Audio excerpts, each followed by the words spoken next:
There are a lot of Sonic games. Some would say too many, and I'm always willing to play them. And I've used this channel as an excuse to experience games I've never played before. Some I've surprisingly enjoyed, whilst others make me want to step into the sea. I'm gradually checking off more and more Sonic games as time goes, and that leads me to one game that has piqued my interest in the past, but I've never gone out of my way to play. A game with a certain echidna at the forefront. Knuckles Chaotix. A game with Knuckles as the main character. What could possibly go wrong? Well, first things first, this is on the 32X. What the hell is even that? For your information, the 32X is an add-on for the Mega Drive/Genesis, which upgrades the console from a 16-bit system to a 32-bit system. It came out in late 1994 as an attempt to extend the 16-bit console's lifespan and give people a cheaper option for 32-bit gaming, since the upcoming Sega Saturn was pretty ludicrously priced, let's be honest. It goes without saying that the 32X was an abject failure. Basically, no one wanted to make games for the thing, because why bother with an add-on for a console at the end of its lifespan when you can just wait a little bit and make games for the next generation 32-bit consoles, which were already announced. Hell, the Saturn was already out in Japan. This left the 32X with a grand total of 40 games. Well, at least it's got the Gamecom beat, and just like with the Mega Drive's previous add-on, Sega decided the 32X needed a brand new Sonic game, except not really, because Sonic didn't want to show up. He big-leagued the 32X. Knuckles, though, he'd do anything to get his own game, including settling for this. Before jumping into Knuckles Chaotix, though, I thought I'd check out the prototype for the game, because yes, it is out there, you can play it, and as you can see, it's perfect in every way. It's also named after white people. Sonic and Tails are the playable characters, and they're connected with a tether, which I'll talk more about with Knuckles Chaotix because it is the main gimmick there, but I will say it doesn't really work here, but that's fine because this is only a prototype, so it'll be much better in the final game, right? But yet again, this is a prototype that only has 2 levels, so there's not much to do, and after 3 minutes the level you're playing ends and you're taken to Sonic Labyrinth. When will it end? Enough about crackers, let's talk about Chaotix. Starting off with the story, I guess. It's a 2D game, so the story is the very basic stop the evil fat man from taking over the island plot. More specifically, an island randomly appears in the ocean, which piques the interest of Eggman, who discovers these chaos rings and uses the energy to create his own dark rings, which he can use as a source of energy. Knuckles travels to the island and discovers Eggman's plan and sets out to stop him. It's not just Knuckles who opposes Eggman in this game, though, as we also have the boys. Espio the Chameleon, Vector the Crocodile, and Charmy Bee make their first appearances, and Mighty the Armadillo returns from the arcade game Sega Sonic the Hedgehog. But why is everyone here? Well, Espio's interested in investigating the island, Mighty's just there by chance, which is very on brand for him, Charmy's there to find new flowers, which, fine, he's a bee, and Vector goes to try and find God. That isn't a joke, it straight up says that Vector believes in God and goes to the island because he hears miracles happen on it. God exists in the Sonic the Hedgehog universe. Why isn't this talked about more? This is all according to the Japanese manual, by the way. The English version just states that everyone was captured by Eggman on the island and Knuckles goes to save them. And that's where the game starts, with us in control of Knuckles. It doesn't take long for us to run into Eggman, Metal Sonic, and a captured Espio, who we rescue right away. You're then thrown into a tutorial, because you're definitely going to need it. More on that later. After the quick tutorial and an intro level, we're then thrown into the main part of the game. A hub world. And you will be seeing this hub world quite a lot. Quite a lot indeed. Here, you're able to pick out your partner, claw machine style, and choose a level with this roulette wheel here. There are 5 different zones in this game, except they aren't zones, they're attractions because reasons. Amazing Arena, Botanic Base, Marina Madness, Speed Slider, and Techno Tower. That's a lot of alliteration. Each zone has 5 acts, which is much more than your average Sonic game, but this is not your average Sonic game, my friend. How do I even begin to describe Knuckles Chaotix as a video game? You know, the game probably does it best. It's chaotic, which mainly stems from this game's gimmick, the ring tether. For every level in this game, you are tethered to your partner with a ring, which you can use to slingshot yourself in various ways across the level. We saw this in Sonic Crackers.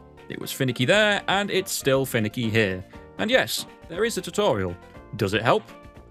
Not really. Not because it's not helpful, if anything it's a bit too helpful at points. The issue comes not from the tether, but from the level design itself. The layouts of these levels aren't very complex in the first place, and since you're bouncing all over the place most of the time, each level feels very similar to each other, which is a shame because these zones look fantastic. They're really colourful and vibrant, which I can appreciate, and there's also a day-night cycle in this game, which adds some much needed variety when playing through each act. The problem is there's only so many times you can see this same half loop before you get very tired of it, and it is everywhere in this game.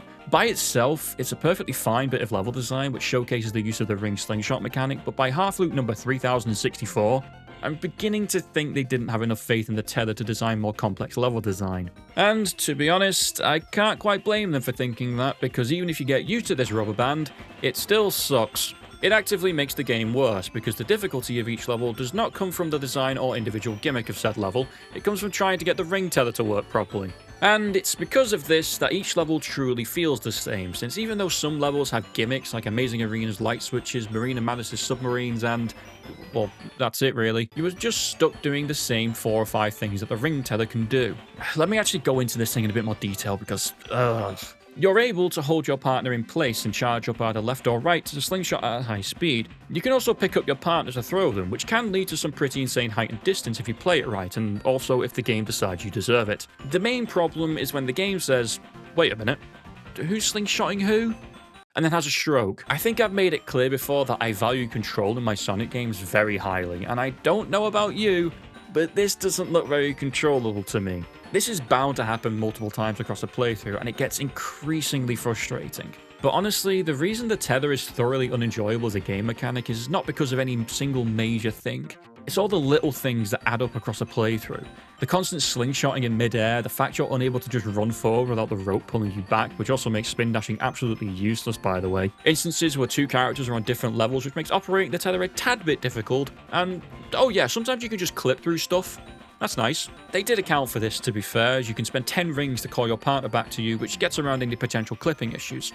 This also means you can go into debt, which shouldn't be a surprise, you are playing as the Chaotix.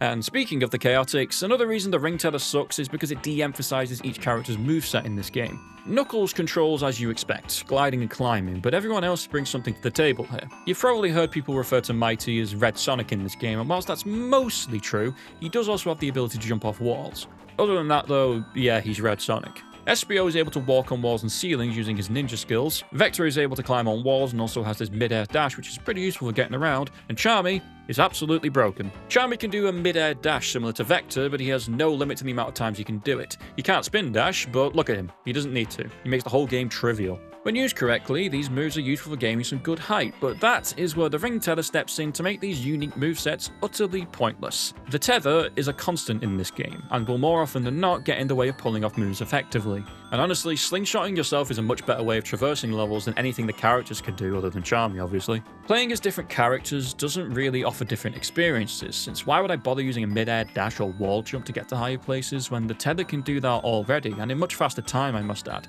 I do like how you can change characters whenever you want by exiting and loading back into your save, but this game isn't like the classics, where more characters gives replay value and lets you play levels in slightly different ways. No, the tether rules all around here, and also who your partner is largely irrelevant. You pick out your partner with this claw machine, and you have the options of any character you're not playing as and 2 others, Heavy and Bomb.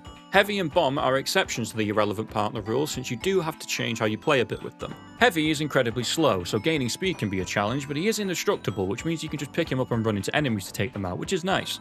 Bomb, though, he just sucks. He's much faster, but when he gets hit, he explodes, which can hurt you, so you have to watch out. For all the other characters, though, they basically only act as your anchor for slingshots and nothing else.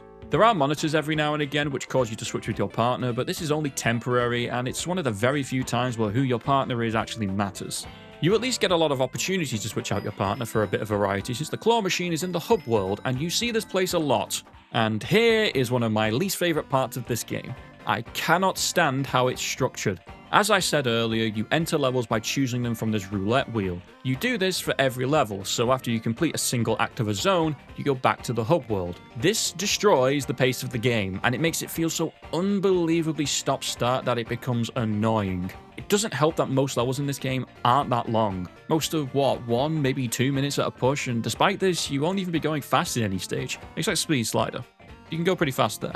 Everywhere else, though, is either hampered by the noose connecting you and your partner, or has level design which isn't conducive to the blast processing we're all used to. The short act length is also pretty baffling because each zone has 5 acts. I would have much preferred fewer acts which are longer than 5 acts that have some of the most uninspired level design I've seen. I touched on the repetitive design earlier, but I need to emphasize that most acts in this game just feel like one another.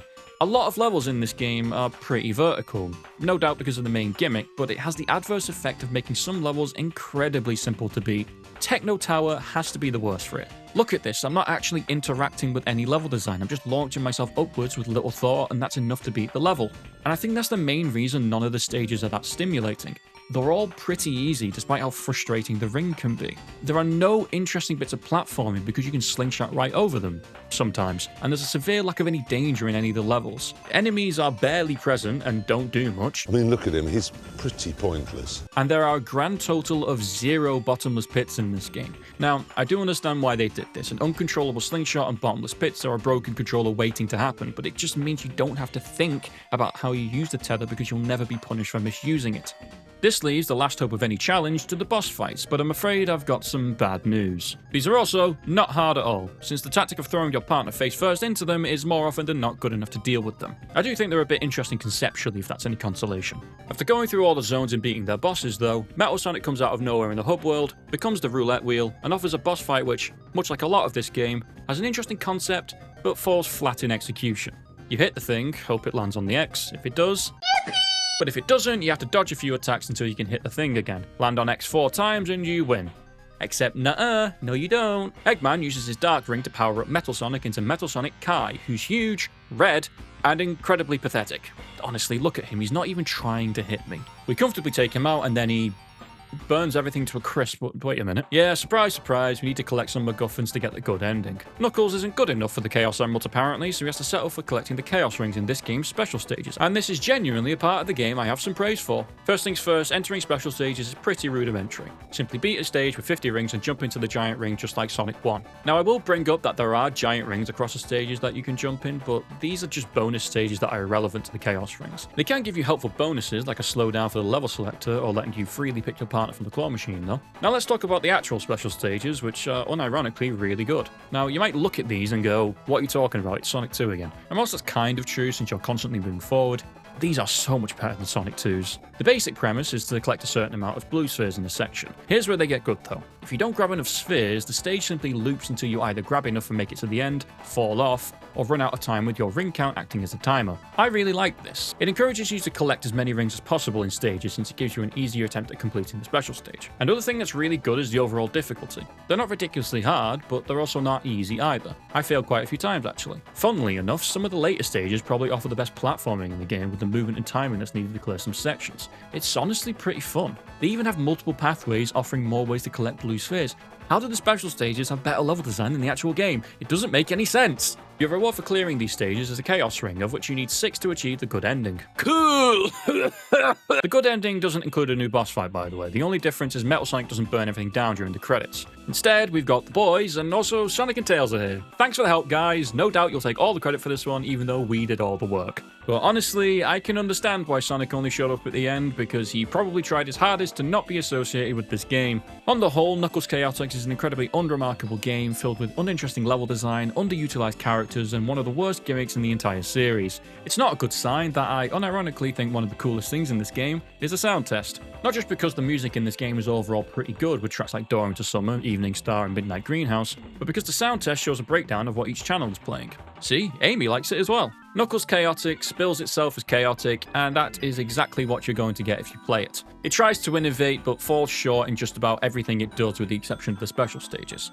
It is interesting to see how much of this game was brought forward in the franchise, though. The concept of a partner returned in Sonic Advance 3, this combined ring power-up returned in Sonic Mania, albeit slightly tweaked, and obviously, the Chaotix themselves became somewhat recurring characters in the series, except Mighty. He got lost in limbo a lot longer than the others. In that sense, it's pretty cool to see what originated from Knuckles Chaotix. As a video game though, I don't recommend it at all.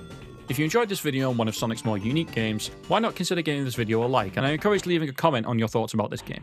Also, if you want to support this channel even more, I do have a membership option. Members do gain early access to my videos, but I will stress it is mostly just to support the channel if you want to, and it's set at the lowest I can possibly set it. I think that's all I've got to say though. I appreciate every single one of you, I hope you all have a great day, and see you.